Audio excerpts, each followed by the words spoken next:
Okay ज्योति, आपने पूछा कि कहते हैं हमारे डिटॉक्स में जो अकेला है उसको लेकर रिया जी ने, जब उनका ब्लड थिक हो गया था, एकदम गाढ़ा हो गया था, नीडल से नहीं निकल रहा था, तो उन्होंने एकदम से 40 ड्रॉप ले लिया, उसके बाद में उनका ब्लड थिन हो गया।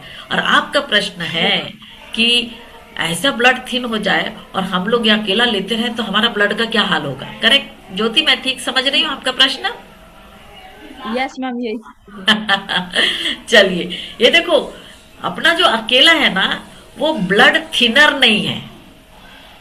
अपना जो अकेला है वो है एंटी इन्फ्लामेटरी। मतलब जहां पर लेकिन सेल्स जाके झुंड लगा के, भीड़ लगा के पहुंच जाते हैं, ये पूछने के लिए कि क्या हो गया भाई, क्राइसिस आ गया, तो वहां पर गठान मतलब गठ हो जाता है ब्लड। तो वो क्या करता है, वहां के इन्फ्लेमेशन का कारण क्या है? कारण है चोट। किसको चोट लगी? आपके रक्त वाहिनी के अंदर की जो कोशिकाएं हैं, एक अंदर की लेयर, अंदर की परत जो है, उसमें की जो कोशिकाएं हैं उसको लग गई चोट, और उसमें से गड़बड़ हो रही है। उसी में से ये सारे लोग निकल के आ रहे हैं, इतने सारे पूछने के लिए, अरे बाबा क्या हो रहा है करके। तो ये क्या करता है, वो चोट को जाके हील करता है।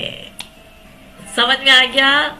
वो चोट को जैसे हील कर, आप बोलोगे इतना जल्दी हील करता है? हाँ करता है, ठीक है ना। वो तो क्या होता है, जैसे हील करता है तो जो ब्लड में जो आए हुए कोशिकाएं हैं, वो बोलती है यार अब तो हमारी जरूरत नहीं है, वो तो भाग जाती हैं वापस अपनी जगह पे। जब वो भाग जाती हैं तो उस समय ब्लड का फ्लो अपने आप ठीक होने लगता है। परंतु ब्लड थिनर जो होता है वो अलग तरीके से काम करता है। वो हमारे फाइब्रोनोजिन के ऊपर अलग लेकिन केमिकल के इसमें काम करता है और ब्लड को थिन करता है, पतला करने में मदद करता है। ये ब्लड थिनर नहीं है, ये है कौन? अकेला एंटी इन्फ्लेमेटरी है। वो इन्फ्लेमेशन को हटाते हुए हमारी कोशिकाएं को खबर मिल जाती, भाई अब यहाँ आपकी जरूरत नहीं है, तो हमारी कोशिकाएं भाग के अपना काम करती हैं। समझ में आ गया क्या ज्योति? ठीक। Yes ma'am. ओके। तो इसीलिए जब हम अकेला लेते हैं तो हमारे ब्लड को पतला नहीं करती, वो सब हीलिंग करके घूमती है। कौन सी कोशिका में तकलीफ है वहां जा जा के घुसता है और उसकी तकलीफ को हील करते रहता है, तो नई कोशिकाएं बनती है। इसीलिए कैंसर सेल वालों के लिए मैं अकेला बहुत देती हूँ, कैंसर वालों को। क्योंकि क्या होता है बेचारों के, तो स्पेशली वो लोग जब कीमोथेरेपी लेके आते हैं, कीमोथेरेपी में क्या होता है, अच्छी कोशिकाएं भी बेचारी हर्ट हो जाती है ना। और वो इतनी मैम, सारी अच्छी कोशिकाएं हर्ट हो जाती हैं, तो ये जाके बेचारा थोड़ा सा हेल्प कर देता है। यस। फिर वे कितने लोग थे मैम?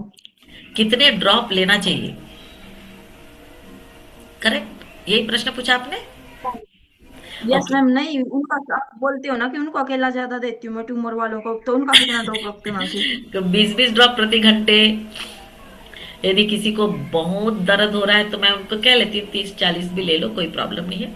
हम लोग जो कभी कभी किसी को कार्डियक अरेस्ट वगैरह होता है ना, और उस समय आपके पास डीएमएस हो, तो हम 1 चम्मच मतलब 5 ml को पानी में मिला के, यदि लेकिन वो कैसे भी पिला देते हैं उनको, उनके मुंह में घुसा के, ठीक है ना। नहीं तो ट्यूब नाक से ट्यूब डालने का टाइम तो नहीं रहता है, पर जैसे तैसे उनसे सॉलो करवा लेते हैं। 1 चम्मच, 1 चम्मच में 5 ml होता है, मतलब 100 ड्रॉप होता है। इतना भी कर सकते हैं, पर हमेशा इतना सब लेने की जरूरत नहीं पड़ती है, इमरजेंसी इमरजेंसी होती है, ठीक है ना।